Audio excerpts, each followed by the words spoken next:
Students अपने हक के लिए सड़कों पर हैं, करप्शन और अकाउंटेबिलिटी की मांग कर रहे हैं। एक तरफ सरकारी स्कूल बंद हो रहे हैं और दूसरी तरफ संघ से जुड़े ऑर्गेनाइजेशंस को करोड़ों रुपए दिए जा रहे हैं। एजुकेशन मिनिस्टर का इस्तीफा होता है, लगता है शायद अब कुछ बदलेगा, लेकिन एजुकेशन सिस्टम को सुधारने के बजाय पूरी गवर्नमेंट रील बनाने में लग जाती है और जेनजी को अट्रैक्ट करने में लग जाती है। इतने बड़े आंदोलन के बाद कानून में अमेंडमेंट किया जाता है, सजा और फाइन बढ़ा दी जाती है, लेकिन सवाल ये है पेपर लीक को रोकने के लिए क्या किया गया। Students paper leak, education, recruitment system में अकाउंटेबिलिटी की मांग कर रहे हैं। क्या सरकार का फोकस एजुकेशन सिस्टम पर है या सिर्फ इमेज मैनेज करने पर? और हमारी सरकार की प्रायोरिटी आखिर है क्या?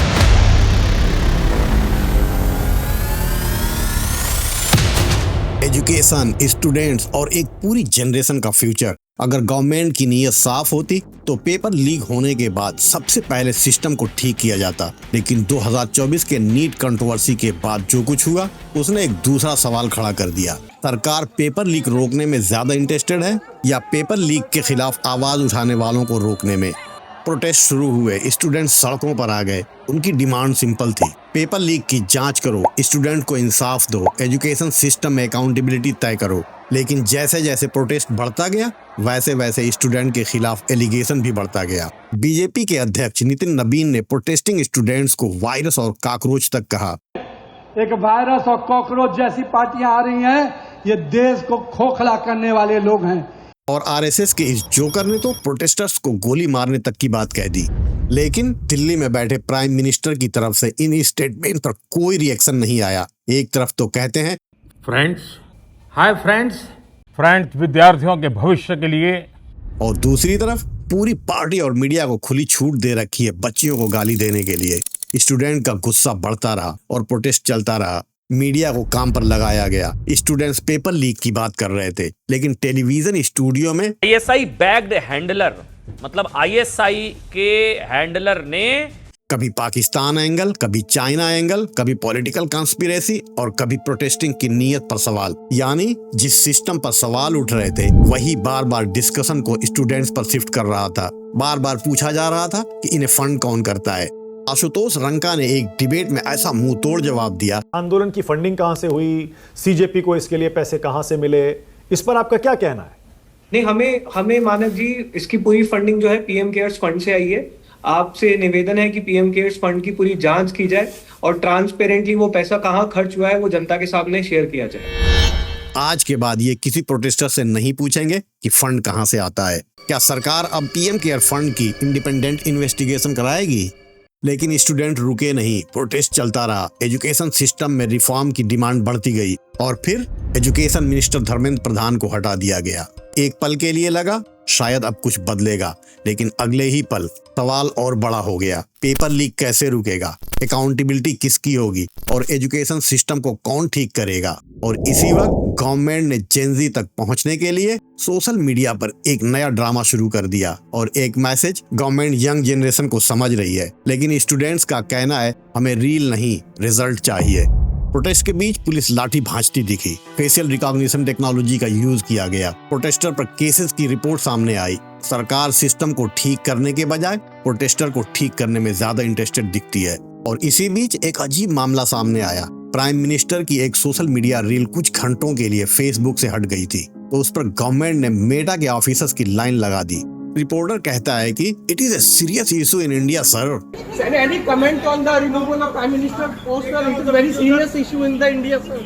लेकिन स्टूडेंट के प्रोटेस्ट, 21 स्टूडेंट्स की मौत, 3 साल से जलता मणिपुर, चाइना के साथ बॉर्डर टेंशन, इन सब पर गवर्नमेंट मौन हो जाती है। यह दिखाता है कि गवर्नमेंट की प्रायोरिटी देश नहीं किसी की इमेज है। अब असली सवाल पर आते हैं। गवर्नमेंट ने कहा पेपर लीक रोकने के लिए सख्त कानून बना दिए गए। 2024 में भी इसी बात का खूब प्रचार किया गया था।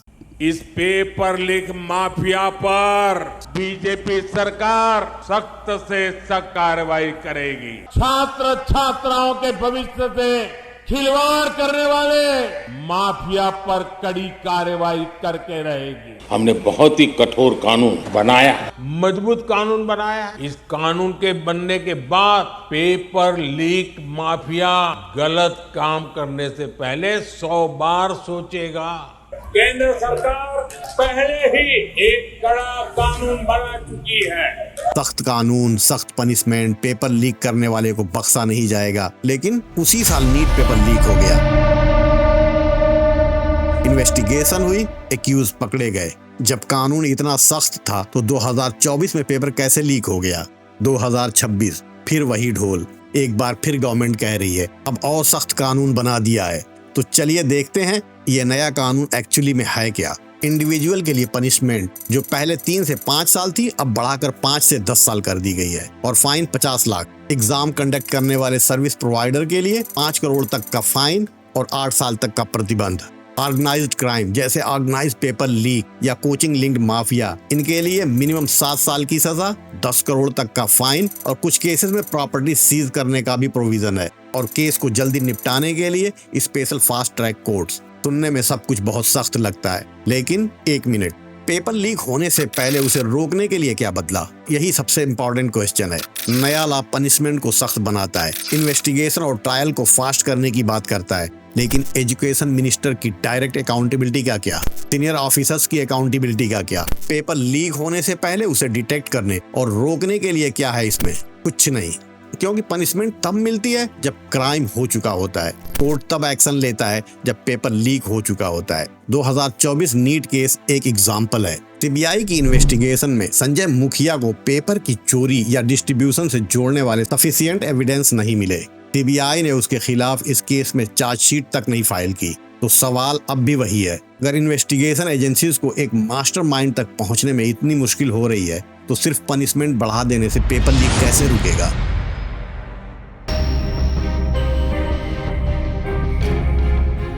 ओएनजीसी भारत की सबसे बड़ी सरकारी ऑयल कंपनी है। हर साल कंपनी अपनी प्रॉफिट का एक हिस्सा CSR, कंपनी सोशल रिस्पांसिबिलिटी के नाम पर खर्च करती है। इस पैसे का मकसद है स्कूल और एजुकेशन, हेल्थ केयर, आपदा रिलीफ, स्किल डेवलपमेंट और सोसाइटी के जरूरतमंद लोगों की मदद। लेकिन न्यूज मिनट के एक इन्वेस्टिगेशन ने ओएनजीसी के CSR स्पेंडिंग को लेकर एक सीरियस सवाल खड़ा किया। रिपोर्ट के मुताबिक 2015 से 2025 के बीच ओएनजीसी ने लगभग 4,531 करोड़ CSR पर खर्च किया। इनमें से लगभग 668 करोड़ यानी लगभग 14% उन 20 ऑर्गेनाइजेशन को दिए गए जिनका लिंक RSS या संघ से बताया जाता है। रिपोर्ट के मुताबिक ज्यादातर फंडिंग 2015 के बाद हुई। एक तरफ देश में सरकारी स्कूल बंद हो रहे हैं और दूसरी तरफ RSS द्वारा चलाए जा रहे ऑर्गेनाइजेशन को फंड किया जा रहा है। यहाँ एक बात क्लियर कर देना जरूरी है, यह पैसा डायरेक्टली RSS को नहीं दिया गया। पैसा RSS या संघ परिवार से जुड़े अलग अलग ऑर्गेनाइजेशन को दिया गया। तो सवाल है कि इन ऑर्गेनाइजेशन को सिलेक्ट किसने किया और CSR का पैसा ऑर्गेनाइजेशन तक कैसे पहुंचा? कंपनी एक्ट के मुताबिक CSR एक्टिविटी के अप्रूवल और मॉनिटरिंग में कंपनी के बोर्ड और CSR कमेटी का इंपॉर्टेंट रोल होता है। और यही ओएनजीसी के केस में पॉलिटिकल कनेक्शन का सवाल उठता है। ओएनजीसी के इंडिपेंडेंट डायरेक्टर में कुछ ऐसे नाम भी हैं जिनका पॉलिटिकल बैकग्राउंड बीजेपी से जुड़ा हुआ है, जैसे संबित पात्रा बीजेपी के national spoke person, Reena Jaitley जो बीजेपी के पंजाब महिला मोर्चा की फॉर्मर प्रेसिडेंट रह चुकी है, और श्याम चंद घोष जो वेस्ट बंगाल बीजेपी से जुड़े हुए हैं। रीना जेटली तो ओएनजीसी के CSR कमेटी की चेयरमैन भी रही हैं। हम भी मानते हैं कि इन लोगों का पॉलिटिकल बैकग्राउंड होना अपने आप में प्रूव नहीं करता कि CSR फंडिंग प्रेशर में दिया गया है, लेकिन ये सवाल तो खड़ा करता है, क्या बेनिफिशियरी ऑर्गेनाइजेशन को सिलेक्ट करने का प्रोसेस ट्रांसपेरेंट था और क्या इस प्रोसेस में पॉलिटिकल या आइडियोलॉजिकल कनेक्शन का कोई रोल था? इन्वेस्टिगेशन के मुताबिक ऐसे लगभग 20 ऑर्गेनाइजेशन को ओएनजीसी से CSR फंड मिला जिन्हें इन्वेस्टिगेशन ने संघ से लिंक्ड पाया, और अमाउंट छोटा नहीं था। सबसे बड़ी फंडिंग में से एक डॉक्टर बाबा साहब अम्बेडकर वैद्यकीय प्रतिष्ठान को आसाम के एक हॉस्पिटल प्रोजेक्ट के लिए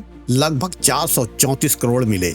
ये ऑर्गेनाइजेशन कई और मेडिकल इंस्टीट्यूट चलाती है, जिसमें से एक है डॉक्टर हेडगेवार हॉस्पिटल, और उसके बाद डॉक्टर आबाजी थत्ते सेवा और अनुसंधान संस्थान को नागपुर के नेशनल कैंसर इंस्टीट्यूट प्रोजेक्ट के लिए करीब 140 करोड़ मिले। इसके अलावा कई और ऑर्गेनाइजेशन को करोड़ों रुपए की CSR फंडिंग मिली। जिनमें इन्वेस्टिगेशन ने सेवा भारती, विवेकानंद केंद्र, एकल विद्यालय फाउंडेशन और अन्य ऑर्गेनाइजेशन को संघ परिवार से लिंक बताया। अब यहाँ एक और इम्पोर्टेंट बात है, पैसा दिया गया मतलब पैसा बर्बाद हुआ, ये सही एनालिसिस नहीं है। असली सवाल कुछ और है। पब्लिक सेक्टर कंपनीज के CSR फंडिंग को डिस्ट्रीब्यूट करने के लिए क्राइटेरिया क्या थी? क्या हर एलिजिबल ऑर्गेनाइजेशन को इक्वल अपॉर्चुनिटी मिली? सिलेक्शन प्रोसेस कितना ट्रांसपेरेंट था? इतनी बड़ी फंडिंग मिलने के पीछे डिसीजन प्रोसेस क्या था? क्योंकि सवाल सिर्फ 668 करोड़ रुपए का नहीं है, सवाल है पब्लिक रिसोर्स का फैसला किस बेसिस पर किया जाता है। अगर गवर्नमेंट ओन्ड कंपनीज का पैसा पब्लिक वेलफेयर के लिए है तो पब्लिक को यह जानने का हक है पैसा किसको मिला, क्यों मिला, किसने अप्रूव किया और उस पैसे से ग्राउंड पर काम क्या हुआ।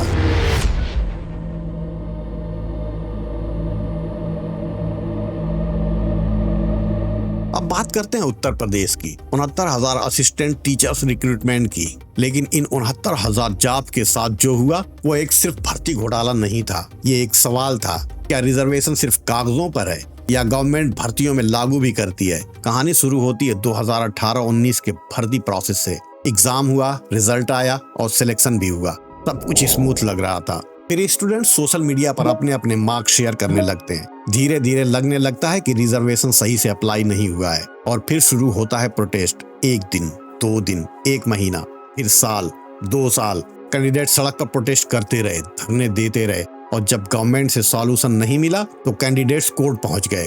सवाल सिंपल था, रिजर्वेशन किस तरह से लागू किया गया है? फिर आया कोर्ट का ऑर्डर। 13 अगस्त 2024 को इलाहाबाद हाई कोर्ट की लखनऊ बेंच ने रिक्रूटमेंट प्रोसेस पर एक बड़ा ऑर्डर दिया।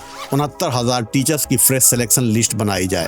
रिजर्वेशन पॉलिसी को उत्तर प्रदेश के 1994 रिजर्वेशन एक्ट के सेक्शन 3(6) के मुताबिक अप्लाई किया जाए। रिजर्वेशन का मतलब ये नहीं है कि रिजर्वेशन कैटेगरी के कैंडिडेट को सिर्फ रिजर्वेशन में ही बंद करके रख दिया जाए। अगर कोई कैंडिडेट ओपन मेरिट में सिलेक्ट होने लायक है तो उसकी काउंटिंग जनरल कैटेगरी में होनी चाहिए। लेकिन कोर्ट ऑर्डर को मानने की बजाय यूपी गवर्नमेंट और गलत तरीके से सिलेक्ट कैंडिडेट सुप्रीम कोर्ट पहुंच गए।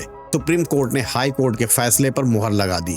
हम ये नहीं कह रहे हैं कि रिजर्वेशन इर्रेगुलेटरी जानबूझकर की गई, लेकिन जब एक रिक्रूटमेंट प्रोसेस में हजारों कैंडिडेट रिजर्वेशन के इम्प्लीमेंटेशन पर सवाल उठा रहे थे, जब मैटर हाई कोर्ट तक पहुंच गया और हाई कोर्ट फ्रेश सिलेक्शन की लिस्ट बनाने की बात की, तो गवर्नमेंट से एक सिंपल सवाल पूछना जरूरी है, आखिर गलती हुई कहाँ? और अगर गलती हुई तो उसकी अकाउंटेबिलिटी किसकी है? क्या उसे सजा नहीं मिलनी चाहिए? अगर कैंडिडेट्स को अपने हक लेने के लिए कोर्ट के चक्कर काटने पड़े तो सवाल पूरे सिस्टम की अकाउंटेबिलिटी का बन जाता है। अगर स्टूडेंट्स ने प्रोटेस्ट नहीं किया होता तो इतना बड़ा घोटाला कभी सामने नहीं आता।